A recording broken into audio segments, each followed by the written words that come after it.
En esta oportunidad, queridas y queridos, nos acercamos a la Escritura Sagrada en el Evangelio según Juan. De allí, el capítulo 6, los versos del 56 hasta el verso 69. Leemos de la traducción de la Biblia Reina Valera Contemporánea. En nombre de Dios Padre, Dios Hijo y Dios Espíritu Santo. Amén y amén. El que come mi carne y bebe mi sangre permanece en mí y yo en él. Así como el Padre viviente me envió y yo vivo por el Padre, así también el que me come vivirá por mí. Este es el pan que descendió del cielo. No es como el pan que comieron los padres de ustedes y murieron. El que come de este pan vivirá eternamente. Jesús dijo estas cosas en la sinagoga cuando enseñaba en Cafarnaúm. Al oír esto, muchos de sus discípulos dijeron: «Dura es esta palabra, ¿quién puede escucharla?». Jesús, al darse cuenta de que sus discípulos murmuraban acerca de esto, les dijo: «¿Esto les resulta escandaloso? Pues, ¿qué pasaría si vieran al Hijo del Hombre ascender a donde antes estaba? El Espíritu es el que da vida, la carne para nada aprovecha. Las palabras que yo les he hablado son espíritu y son vida. Pero hay algunos de ustedes que no creen». Y es que Jesús sabía desde el principio quiénes eran los que no creían y quién lo entregaría.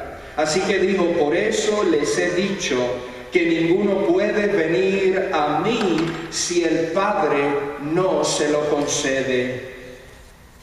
A partir de entonces, muchos de sus discípulos dejaron de seguirlo y ya no andaban con él. Entonces Jesús dijo a los 12: «¿También ustedes quieren irse?». Simón Pedro le respondió: «Señor, ¿a quién iremos? Tú tienes palabras de vida eterna, y nosotros hemos creído y sabemos que tú eres el Cristo, el Hijo del Dios viviente». Palabra de Dios.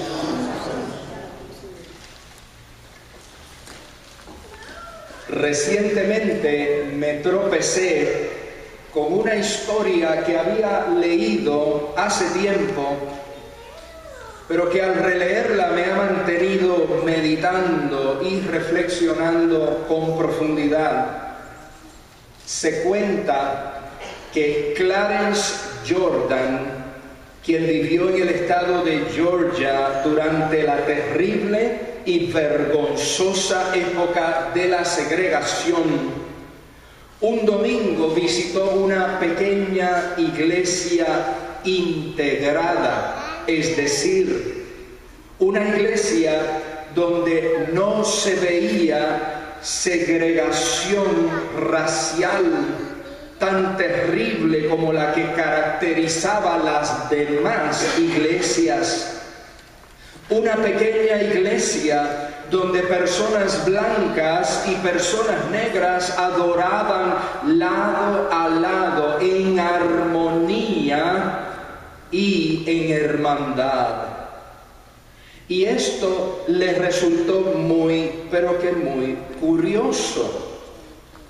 Recuerden que estamos hablando de la época en la que el racismo estaba protegido por la ley, cuando se prohibían matrimonios interraciales, cuando no se permitía a personas afroamericanas comer en los mismos restaurantes, estudiar en las mismas escuelas, utilizar los mismos baños, beber de las mismas fuentes o sentarse en los mismos asientos que utilizaban las personas de tez blanca. Y al observar aquella pequeña iglesia integrada, un vivo ejemplo del mensaje unificador del reino de Dios, al observar eso, Clarence Jordan se cuenta que le preguntó al pastor de aquella iglesia, un hombre con poca educación formal, y le preguntó cómo él había logrado tal cosa en esa misma comunidad de fe. Y el pastor, aquel pastor sencillo, le respondió que su mensaje era simple. Y le dijo: si realmente estás unido a Jesús, entonces estás unido a toda persona. Si realmente estás unido a Jesús, entonces estás unido a toda persona. Y si no, pues no lo estás. Aquel pastor no estaba predicando nada que fuese teológicamente rebuscado o que fuese difícil de comprender. Su mensaje no era otro que la enseñanza del mismo Jesucristo, de que el amor a Dios y el amor al prójimo son una y la misma cosa. No se pueden divorciar, no se pueden separar. ¿Y qué pasó entonces?, le preguntó Clarence Jordan a aquel pastor. Y el pastor le contestó que cuando empezó a predicar ese mensaje, los líderes de su congregación se reunieron con él después del culto y le dijeron tajantemente: no queremos volver a escuchar un sermón como ese en esta iglesia. Así que el pastor les dijo: pues pueden irse a otra, y así jamás tendrán que volver a escuchar ese mismo mensaje. Y siguió entonces el pastor predicando semana tras semana el mismo mensaje de integración, hasta que solamente quedaron 2 personas en la iglesia, 2 personas en la iglesia. Y después de eso, cuenta aquel pastor que la iglesia comenzó a crecer y a crecer y a crecer y a seguir creciendo. Y le dice este pastor a Clarence Jordan: he aprendido, esta es la cita, he aprendido que reavivamiento no es necesariamente añadir gente a la iglesia, sino en ocasiones restar a aquellas personas que no aman a Jesús. Wow, cierro la cita. Nadie se asuste, yo no voy a votar a nadie de aquí. Tranquilos, tranquilas. Clarence Jordan, quien es que nos cuenta esta historia, era un ministro bautista. Era doctor y especialista en Nuevo Testamento y griego, y vivió desde 1912 hasta 1969.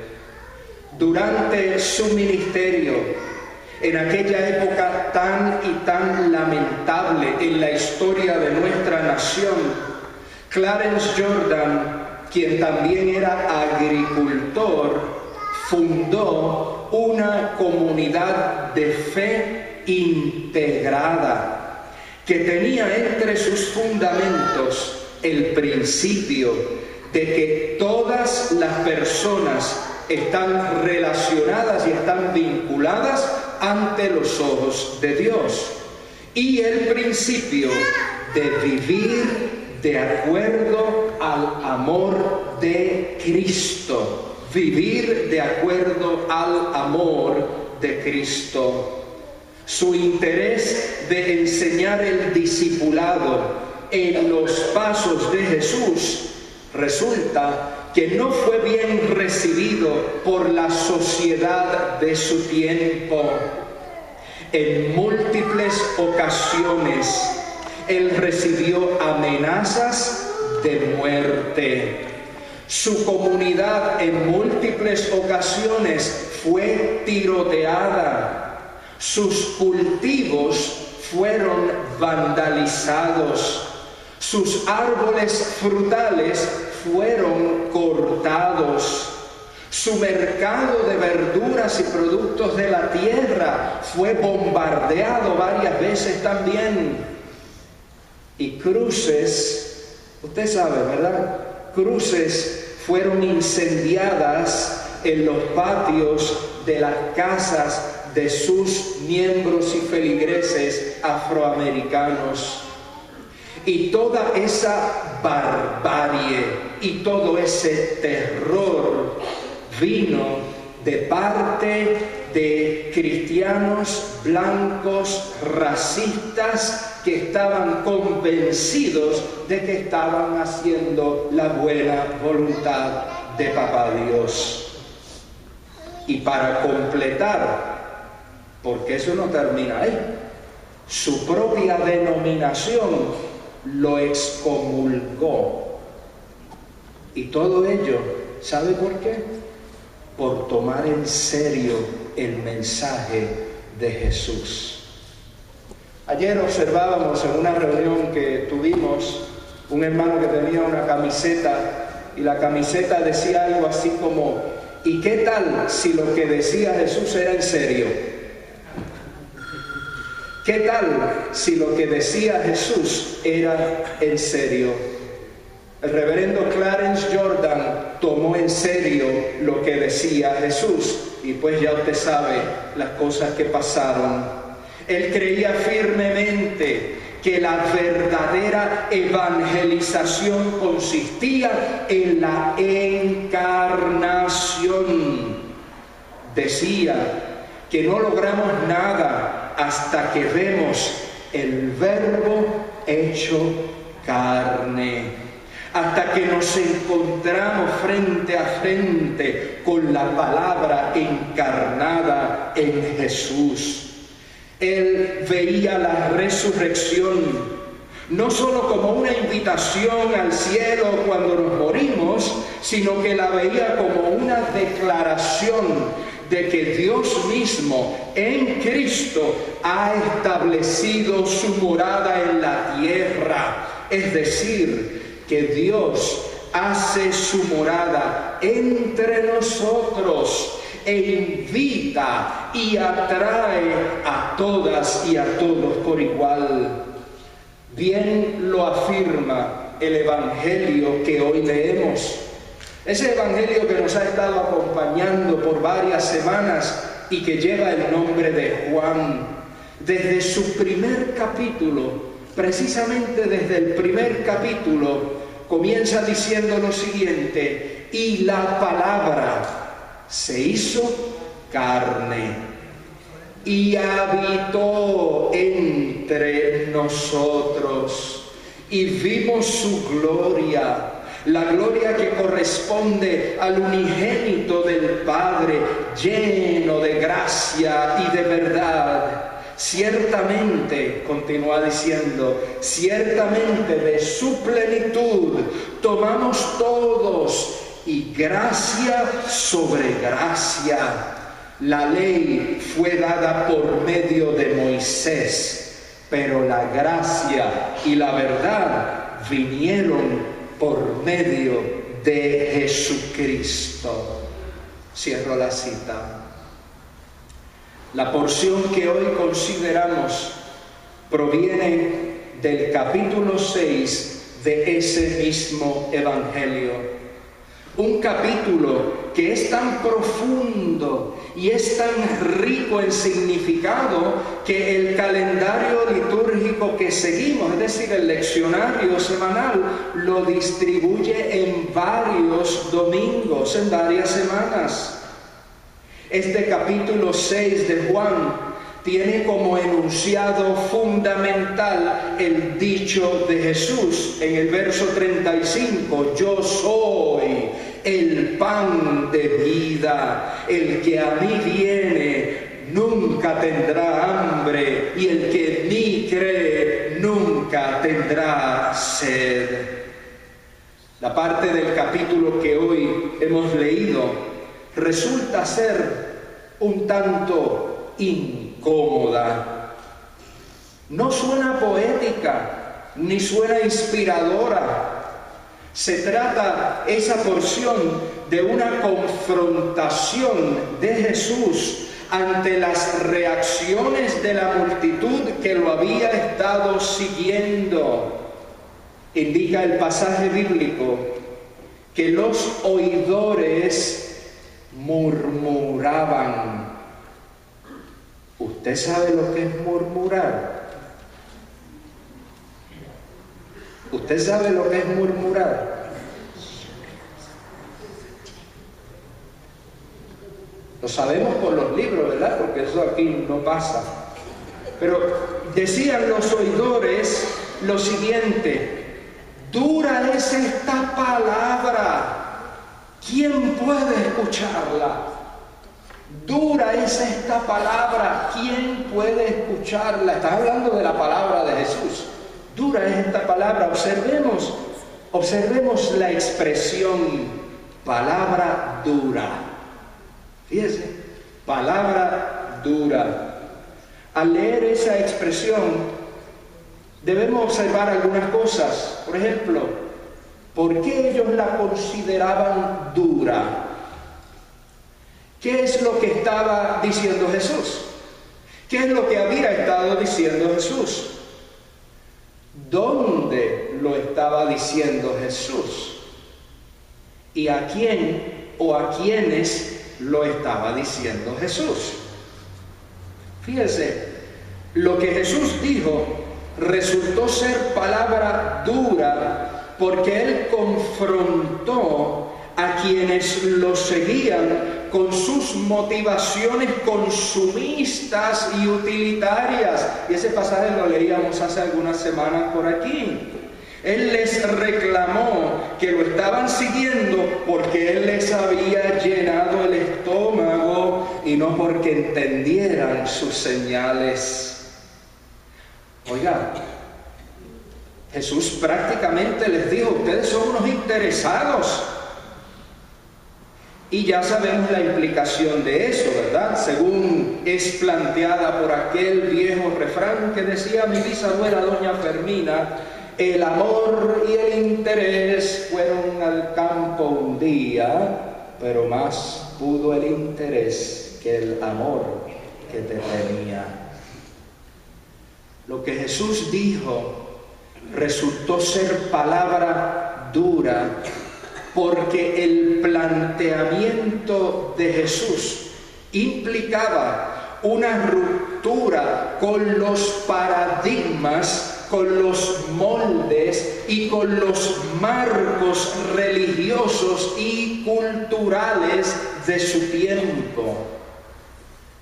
Jesús utilizó la expresión, en el verso 56, la expresión comer mi carne y beber mi sangre, y utilizó esa expresión como una metáfora del nivel de integración que debe tener la persona creyente con Jesús, cosa que no solo era inconcebible, sino que también era insultante para la religión de sus paisanos, que consideraban cualquier contacto con carne y sangre algo inmundo.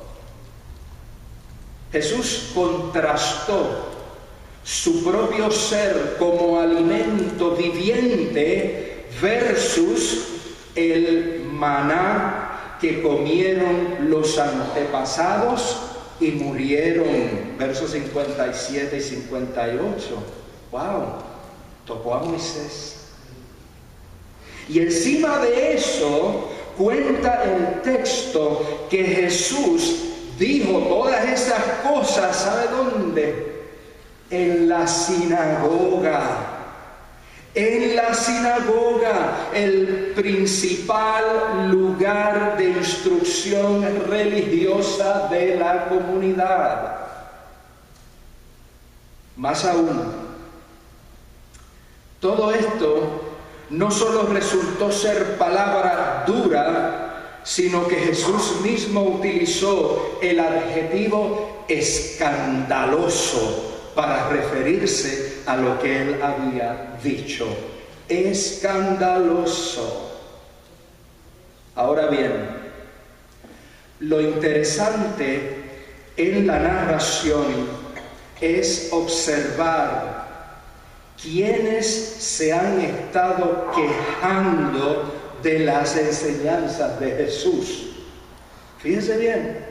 En este caso, no son, como decimos en el otro idioma, the usual suspects, ¿verdad? No son los sospechosos usuales, no son los antagonistas de costumbre, no son los malos de la película, no son sus enemigos intelectuales. Esta vez no se trata de los religiosos profesionales, los fariseos o los escribas.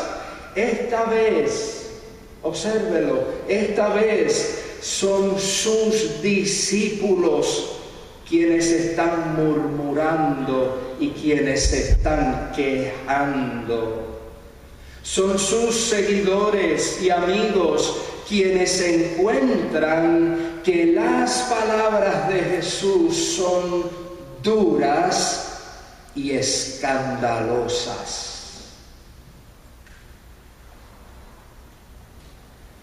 Han pasado 20 siglos ya y todavía las palabras de Jesús siguen chocando con la pared de las preconcepciones culturales y religiosas. Llámese racismo, llámese xenofobia, llámese homofobia o llámese misoginia o llámese como se llame, el menosprecio al semejante por su condición o por su identidad no tiene cabida en el camino de Jesús. Y quienes nos consideramos discípulas y discípulos de Jesús, muchas veces y tristemente queremos seguir viviendo del recuerdo, para usar la misma metáfora, del maná de los antepasados, cuando lo que Jesús nos ofrece es otra cosa, es otro alimento, es otra forma de relacionarse con Dios, otra forma de relacionarse con uno mismo y otra forma de relacionarse con el prójimo. ¿Sabe qué? A los religiosos de la antigüedad les encantaba alienar, juzgar, condenar y excluir a las personas vulnerables y atípicas. Pero Jesús, por el contrario, les acogía,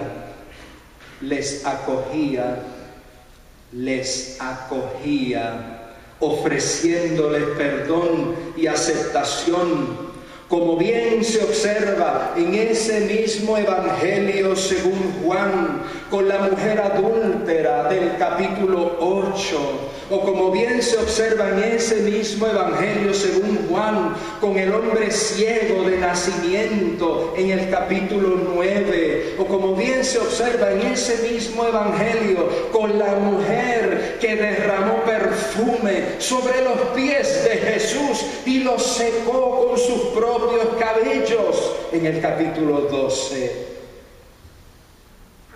Jesús demostró que en cuanto a la gracia de Dios, Eso que es la esencia de la buena noticia. En cuanto a la gracia de Dios, Jesús demostró que no hay negociación, ni hay acomodación, y que no importa a quién le resulte escandaloso.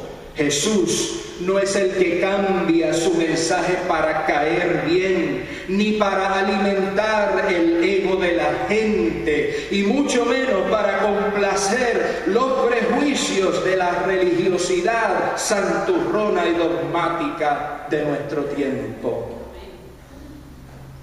La narración bíblica nos confronta. Y oyó lo que dije, no dije les, dije nos.